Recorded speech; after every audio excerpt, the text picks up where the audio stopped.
السلام علیکم ناظرین اور سامعین، ہم اس مدرز آف معصومین علیہم السلام کی سیریز میں بات کر رہے ہیں ہمارے آئمہ اطہار علیہم السلام کی والدہ گرامی کے بارے میں کہ کیسے یہ خواتین جو تھیں یہ غیر معصومہ تھیں، لیکن اپنے تقوی اور اپنے پرہیزگاری کی بنا پر انہوں نے یہ منزلت اور مقام حاصل کیا کہ اللہ سبحانہ و تعالیٰ نے انہیں یہ شرف عطا کیا۔ لیکن ہم یہ دیکھتے ہیں کہ آج ہمارے جیسی عورتیں جب ہمیں معصوم کی مثال دی جاتی ہے تو ہم کہتے ہیں وہ تو معصوم تھے، لیکن یہ خواتین تو غیر معصوم تھیں اور یہ ہمارے لیے بہترین نمونہ عمل ہیں۔ تو آئیے شروعات کرتے ہیں۔ ہم اب تک بات کر چکے ہیں امام موسیٰ کاظم علیہ السلام کی والدہ کے بارے میں، اب ہم آگے بڑھیں گے اور آج ہم بات کریں گے امام علی رضا علیہ السلام کی والدہ گرامی کے بارے میں جو امام موسیٰ کاظم علیہ السلام کی زوجہ تھیں، اور اس میں ہماری رہنمائی کر رہی ہیں ذاکرہ عظمی زہرا رضوی۔ السلام علیکم آپا۔ وعلیکم السلام ورحمۃ اللہ وبرکاتہ۔ آپا ایک بار پھر سے بہت بہت شکریہ کہ آپ ہمارے لیے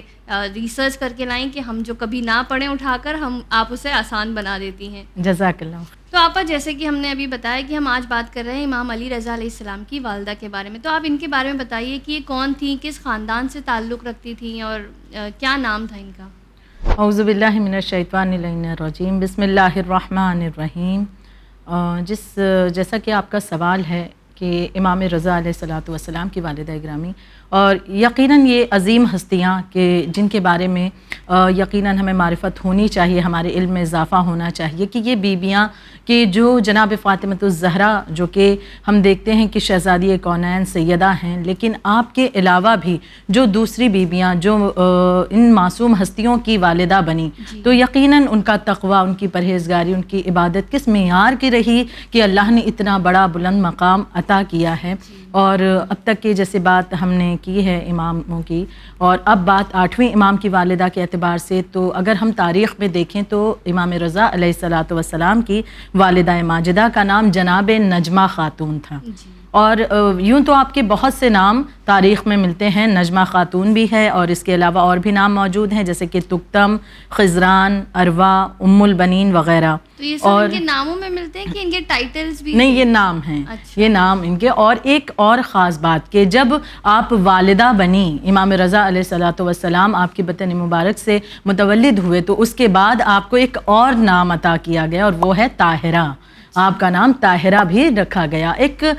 بہترین عبادت گزار، عابد و عابدہ تھیں، زاہدہ تھیں، اور بہت ہی بلند مقام آپ کا تھا، اور یہاں تک کہ آپ کے بارے میں پایا جاتا ہے کہ عربوں کے درمیان پلی بڑی تھیں اور ان کے جو طور طریقے ہیں اس سے واقفیت بھی رکھتی تھیں، اور آپ کی تعریف کے متعلق کہ آپ کی فضیلت کے اعتبار سے خود امام موسیٰ کاظم علیہ السلام کی والدہ گرامی یعنی جناب حمیدہ خاتون نے اپنے بیٹے سے فرمایا، یعنی امام موسیٰ کاظم علیہ السلام سے ان کی والدہ فرماتی ہیں کہ اس کنیز سے نکاح کر لیجئے، میں نے اس سے بہتر کنیز ہرگز نہیں دیکھی، مجھے یقین ہے کہ خدا اس کی نسل کو پاک قرار دے گا، اسے میں نے آپ کو بخش دیا۔ تو یعنی اس طرح سے تعریف خود بی بی حمیدہ خاتون اپنے بیٹے سے کر رہی ہیں، وہ تعریف کر رہی ہیں، یقیناً جو ساس بننے والی ہونے والی ساس اس انداز سے تعریف کرے کیونکہ آپ نے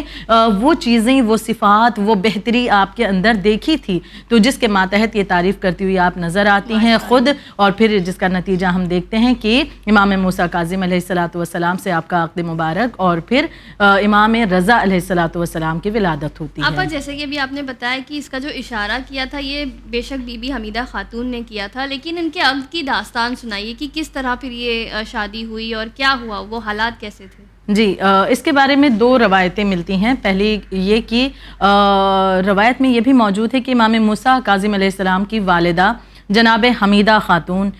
نے بی بی نجمہ خاتون کے متعلق جو بات بیان کی ہے اس کے متعلق کہ بہت سی کتب میں یہ روایت درج بھی ہے کہ خواب دیکھا تھا بی بی حمیدہ خاتون نے، اور خواب میں رسول خدا حضرت محمد مصطفیٰ صلی اللہ علیہ وآلہ وسلم کو دیکھا، اور یہ دیکھتی ہیں کہ رسول اللہ آپ سے فرماتے ہیں کہ یہ کنیز تمہارے بیٹے موسیٰ کاظم کے لیے ہے، اس کے بطن سے ایسا بچہ پیدا ہوگا جو تمام اہل زمین میں سب سے بہتر ہوگا. لہٰذا حسب ہدایت رسول اکرم بی بی حمیدہ نے بی بی نجمہ کو اپنے بیٹے کو بخش دیا. یہاں پر ہم ایک چیز اور غور کریں کہ یقیناً کہ جس کی تعریف خود رسول اللہ بیان کر دیں اور جس کے لیے حکم رسول اللہ دیں, ہم اپنے ہی اعتراف میں دیکھیں, اگر کہیں پر کوئی رشتہ وغیرہ لگایا جاتا ہے اور خاندان کے جو بڑے بزرگ کی جن کی باتوں یا یہ کہا جائے کہ جن کے ایکسپیرینس کو بہت اہمیت دی جاتی ہے کہ بھائی یہ جو رائے مشورہ دیتے ہیں وہ اچھا ہوتا ہے, بہتر ہوتا ہے, تو اگر خاندان کی کوئی ایسی شخصیت کسی کے بارے میں تعریف کریں کہ ہاں ٹھیک ہے فلاں لڑکی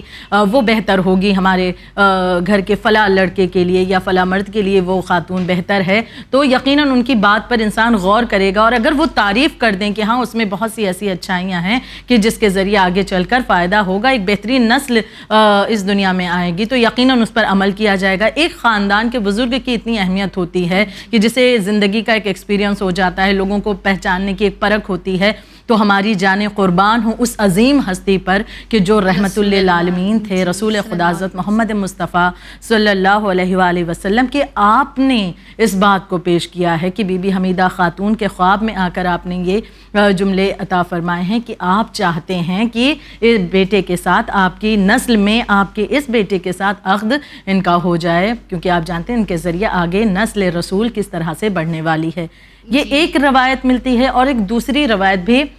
ہمیں ملتی ہے, اور وہ اس اعتبار سے, یعنی کہ جیسا آپ کا سوال ہے کہ امام موسیٰ کاظم علیہ السلام سے بی بی کے نکاح کی, ایک یہ روایت کہ رسول اللہ کا خواب میں بی بی حمیدہ خاتون کے آنا اور حکم دینا, اور دوسری روایت جو ملتی ہے وہ یہ ہے کہ حشام بن احمد کا بیان ہے کہ امام موسیٰ کاظم علیہ السلام نے مجھ سے ایک دن پوچھا کہ تمہیں معلوم ہے کہ یہاں اہل مغرب کا تاجر آیا ہوا ہے, یعنی اہل مغرب کا رہنے والا ایک تاجر, ایک بزنس مین آیا ہوا ہے, اور وہ کچھ کنیزوں کو فروخت کرنے کے لیے لایا ہے. تو حشام بن احمد کہتے ہیں کہ مولا مجھے اس کے بارے میں علم نہیں ہے. امام فرماتے ہیں کہ ٹھیک ہے تم میرے ساتھ چلو اور چل کر کے دیکھیں کہ وہ کنیزیں فروخت کرنے کے لیے لایا ہے. ایک مرتبہ امام ساتھ میں چلے ہیں, امام موسیٰ کاظم علیہ السلام, اور اب جو پہنچے ہیں تو اس تاجر کے پاس اور کہا کہ ہم نے سنا ہے کہ تو کنیزوں کو فروخت کرنے آیا ہے, ہم بھی کنیزوں کو دیکھنا چاہتے ہیں, تو ہمیں بھی کوئی کنیز دکھاؤ. تو لہٰذا اب اس نے کنیزیں دکھانا شروع کی, یکے بعد دوسرے, پھر تیسری کنیز, حتیٰ کہ 9 کنیزیں اس نے دکھائیں. لیکن 9 کنیزوں کو دیکھنے کے بعد امام نے پھر سے یہی سوال کیا کہ کوئی اور کنیز دکھاؤ. تو اب یہ شخص کہتا ہے, یہ تاجر جو کہ اہل مغرب میں سے تھا اور کنیزوں کو بیچنے کے لیے لایا ہے, ایک مرتبہ یہ کہتا ہے کہ اب کوئی اور کنیز نہیں موجود ہے سوائے ایک کے جو بیمار ہے. تو امام نے کہا کہ امام فرماتے ہیں کہ میں چاہتا ہوں کہ اسے بھی پیش کرو. امام نے طلب کیا, اس نے انکار کیا اور کہنے لگا کہ نہیں میں اسے نہیں پیش کرنا چاہتا ہوں. بہرحال بہت اصرار بھی کیا گیا, لیکن یہ تاجر تیار نہ ہوا, حتیٰ کہ امام راوی کے ساتھ یعنی حشام بن احمد کے ساتھ پلٹ آئے, اپنے گھر واپس آ گئے, اور آنے کے بعد پھر دوسرے روز امام نے حشام کو کچھ رقم دی اور کہا کہ جاؤ اور اس تاجر سے معاملات طے کرو کہ وہ کنیز جو بیمار تھی اسے منہ مانگی رقم میں ہمارے ہاتھوں اسے فروخت کر دے. اب حشام بن احمد جب پہنچے ہیں تو پہلے تو اس نے انکار کی, چوں چرا کی, لیکن جب منہ مانگی رقم اسے ملنے لگی تو وہ فوراً راضی ہو گیا اور اس نے کنیز حشام کے حوالے کی ہے. لیکن اب جب حوالے کیا تو اس نے ایک مرتبہ پوچھا کہ کل جو بزرگ ہستی آپ کے ساتھ آئے تھے جن میں کچھ الگ چیزیں دیکھ رہا تھا وہ کون تھے؟ تو اب حشام نے بیان کیا کہ وہ بنی ہاشم میں سے تھے, لیکن بہت زیادہ نہیں بتایا. ہو سکتا ہے اس میں مصلحت یہ رہی ہو کہ امام کی طرف سے اجازت نہ ہو کہ زیادہ تعارف کرایا جائے یا جو مصلحت. بہرحال اب یہ شخص جب لے کر جانے لگا کنیز کو یعنی بی بی نجمہ خاتون کو, تو ایک مرتبہ وہ جو تاجر تھا اس نے آواز دی, کہا کہ اب اس کنیز کو اگر لے کر جا رہے ہو تو اس کے بارے میں کچھ سنتے جاؤ, کچھ جان لو اس کے بارے میں. حشام رکتے ہیں اور اس نے بیان کرنا شروع کیا اور کہنے لگا کہ میں اس کنیز کو انتہائی دور دراز کے علاقے سے لے کر آیا ہوں, اہل مغرب میں سے میں ہوں, اور ملک مغرب کے انتہائی دور دراز کے علاقے سے میں اس کنیز کو لے کر آیا ہوں. اور جب میں اسے لے کر آیا تو اس پر نگاہ ایک یہودی عورت کی پڑی, اور اس نے مجھ سے ایک سوال کیا کہ یہ کنیز جو تیرے پاس موجود ہے یہ تو کہاں سے لے کر آیا؟ میں نے اس سے کہا کہ اسے میں نے اپنے لیے خریدا ہے. وہ عورت کہنے لگی کہ نہیں، یہ کنیز تیرے لیے ہو ہی نہیں سکتی ہے، کیونکہ اس کے اندر میں کچھ ایسی چیزیں دیکھ رہی ہوں کہ یہ کنیز تیرے ساتھ نہیں جچتی، یہ کنیز تیرے ساتھ نہیں رہ سکتی، بلکہ اس کنیز کے لیے کوئی ایسا انسان درکار ہے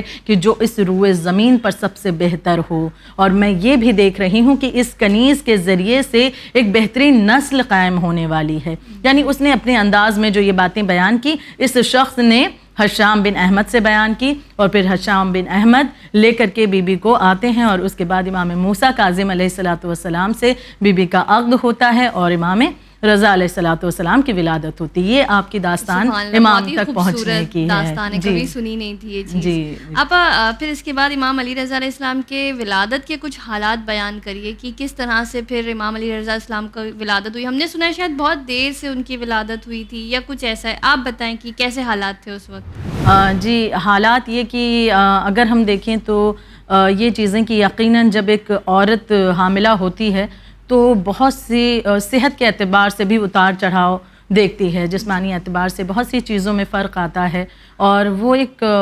مرحلہ بھی ایسا ہوتا ہے جو دور بڑا مشکل ہوتا ہے، لیکن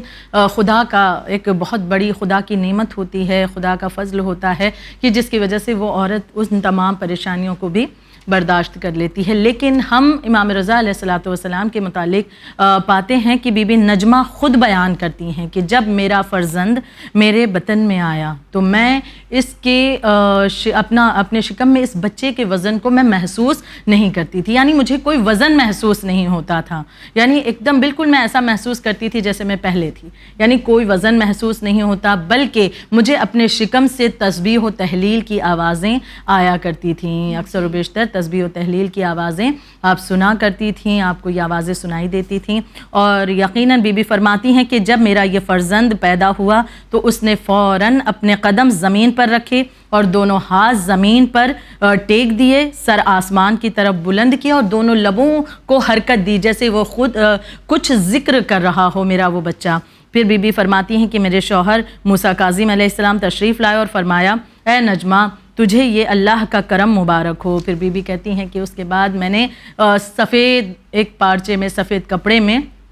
لپیٹ کر امام رضا علیہ السلام کو امام کاظم علیہ السلام کے آغوش میں دیا، امام نے بچے کے دائیں کان میں اذان، بائیں میں اقامت کہی، اور اس کے بعد آب فرات منگوا کر بچے کے تالو میں لگایا ہے۔ آج بھی ہم دیکھیں کہ یہ ایک طریقہ ہے کہ جب بچہ پیدا ہوتا ہے تو آب فرات ذرا سا اس کے دہن میں چٹایا جاتا ہے یا تالو پر لگایا جاتا ہے، تو یہ ہم دیکھیں کہ یہ سنت اس طرح سے قائم ہوئی ہے، یعنی ایک بہترین چیز پائی جاتی ہے۔ اور پھر اس کے بعد یہ چیزیں کہ جس کا ذکر ابھی کیا تھا کہ ایک بی بی کی یہاں پر ایک اور فضیلت کی ایک بہترین نام خدا کی جانب سے عطا ہوا، وہ یہ تھا کہ امام رضا علیہ السلام کی ولادت کے بعد آپ کے بہت سے جو نام تھے ان میں ایک نام طاہرہ کا بھی اضافہ ہوا، آپ کا نام طاہرہ رکھا گیا۔ اب جیسے ابھی آپ نے یہ ساری چیزیں ماشاءاللہ بتائیں، تو بی بی نجمہ خاتون جو تھیں ان کا عبادت کا اور تقوی کی کیا منزلت تھی؟ کیونکہ بھئی ایک معصوم کی زوجہ ہیں، ایک معصوم کی ماں ہیں، تو ظاہر ہے کہ ان کی زندگی بھی مثالی رہی ہوگی، تو کیسا تھا ان کا عبادت اور تقوی کی منزلت کیا تھی؟ بی بی نجمہ خاتون کی عبادت کے اعتبار سے اگر خواہر ہم دیکھیں تاریخ میں تو یقیناً انتہائی عبادت گزار آپ تھیں، اور عبادت سے جو آپ کا لگاؤ تھا، جو عشق تھا، تو اسے ہم اس چیز سے اندازہ لگائیں کہ فقط یہ نہیں کہ واجبات کو ہی انجام دے رہی ہیں، بلکہ زیادہ سے زیادہ عبادتوں کے اعتبار سے زیادہ اوراد کرتی ہیں، یعنی ورد کرتی ہیں خدا کا، زیادہ سے زیادہ دعائیں پڑھتی ہیں، زیادہ وقت جو ہے خدا کے لیے ان کا رہتا۔ تو اب جب امام رضا علیہ السلام کی ولادت ہوئی ہے تو اب اس کے بعد کا معاملہ، یہاں پر ہم عبادت کے اعتبار سے جو بات کر رہے ہیں کہ بی بی کو پروردگار عالم کے عبادت سے عشق کتنا تھا، کتنا زیادہ کس قدر پسند کرتی تھی خدا کی بارگاہ میں خدا کے ذکر کو کرنا۔ کہ راوی کا بیان ہے کہ حضرت امام رضا علیہ السلام جب متولد ہوئے اور ایام رضاعت میں تھے، ایام رضاعت یعنی وہ ٹائم پیریڈ جب بچے کے لیے جو معین کیا گیا ہے کہ اتنے وقت تک وہ ماں کا دودھ پی سکتا ہے، تو لہٰذا ایام رضاعت میں اپنی والدہ کا دودھ بہت زیادہ پیا کرتے تھے اور ہر طرح سے صحت مند تھے۔ تو اب یقیناً کہ جو یہ بات خاص پائی جاتی ہے، تو بی بی نے یہ دیکھا کہ جب بچے کی طرف زیادہ وقت لگ رہا ہے. تو ایک روز بی بی نجمہ خاتون فرماتی ہیں کہ آپ نے ایک سوال کیا کہ ایک دائی کا انتظام کیا جائے بچے کو جو دودھ پلا سکے. تو آپ سے یہ پوچھا گیا کہ کیا دودھ میں کمی ہے واقع ہو رہی ہے کہ بچہ شکم سیر نہیں ہو پا رہا ہے؟ تو آپ نے کہا کہ نہیں، معاملہ یہ نہیں ہے. دراصل معاملہ یہ ہے کہ جب سے مطلب بچہ متولد ہوا ہے اس کے بعد سے، اور چونکہ جیسا کہ ابھی روایت میں موجود ہے کہ امام رضا علیہ الصلوۃ والسلام صحت مند بھی تھے اور زیادہ تر دودھ پیتے تھے ماں کا، تو لہٰذا اس اعتبار سے کہتی ہیں کہ جو وقت زیادہ چلا جا رہا ہے تو میں خدا کی عبادت جس طرح سے پہلے وظائف کرتی تھی، ورد کرتی تھی، اس میں کچھ کمی نہ واقع ہو جائے، اس کے لیے چاہتی ہوں کہ درمیان کا راستہ نکالا جائے کہ ایک طرف ایک دائی کا انتظام ہو تاکہ بچے کا بھی خیال رکھا جا سکے، ان کی بھی صحت کے اعتبار سے کوئی کسی اعتبار سے خیال مطلب یہ نہ ہو کہ بے خبری ہو جائے، بلکہ امام کی جانب سے بھی مطمئن ہو سکیں، اور دوسری طرف اپنے پروردگار عالم کی عبادت کو بھی زیادہ سے زیادہ انجام دے سکیں. یعنی اس بات کو واضح کر دیا آپ نے کہ خدا کی محبت کس قدر ہے، اور یقیناً دوسری جانب امام کی بھی محبت ہے کہ یہ دونوں انتظامات کر رہی ہیں کہ امام کا بھی خیال رکھا جائے اور خود اپنی عبادتوں کو بھی اسی طرح سے اسی انداز سے انجام دیتی رہیں. یقیناً یہاں پر ایک مقام ہے سوچنے کا کہ بعض اوقات میں وہ خواتین کی بچہ چھوٹا ہوتا ہے یا پریگننسی کے کچھ ڈیلیوری کے کچھ دنوں بعد تو یہ سوال کرتی ہیں کہ ابھی چونکہ بچہ چھوٹا ہے ہمیں اس کا خیال رکھنا ہے، کیسے عبادتیں کریں، کیسے ہمیں وقت مل پائے گا. تو لہٰذا ان تمام کے لیے یہ بات نمونہ عمل ہے بی بی کا کردار کہ کس طرح سے عبادتوں سے عشق تھا آپ کو. اور یہ بھی نہیں ہے کہ آپ سیدانی ہیں یا اہل بیت کے گھر سے آپ کا تعلق تھا، بلکہ اس گھر میں بہو بن کر آئی ہیں، لیکن اس کے باوجود آپ کا تقوی، آپ کا ایمان، عبادت سے عشق، خدا سے عشق اس قدر تھا کہ جس کے لیے یہ تمام مثالیں ہم دیکھتے ہیں کہ بی بی کی پائی جاتی ہیں تاریخ میں. بہت خوب، شکریہ آپا، جزاک اللہ. ناظرین، ہمارا یہی پیغام ہے آپ لوگوں کے لیے کہ ہم جب دیکھتے ہیں کہ ایسی ہستیاں بھی ہمارے لیے موجود ہیں کہ جن کو ہم اپنا نمونہ عمل بنا سکتے ہیں اور ان کی زندگی پر نظر کر کے بہت کچھ سیکھ سکتے ہیں. تو آج کے ہمارے ایپیسوڈ میں اتنا ہی. اگلی بار ہم بات کریں گے ہمارے 9th اور 10th امام علیہ السلام کی والدہ کے بارے میں. ابھی مجھے دیجیے اجازت، آپ دیکھتے رہیے چینل ون. شکریہ، خدا حافظ.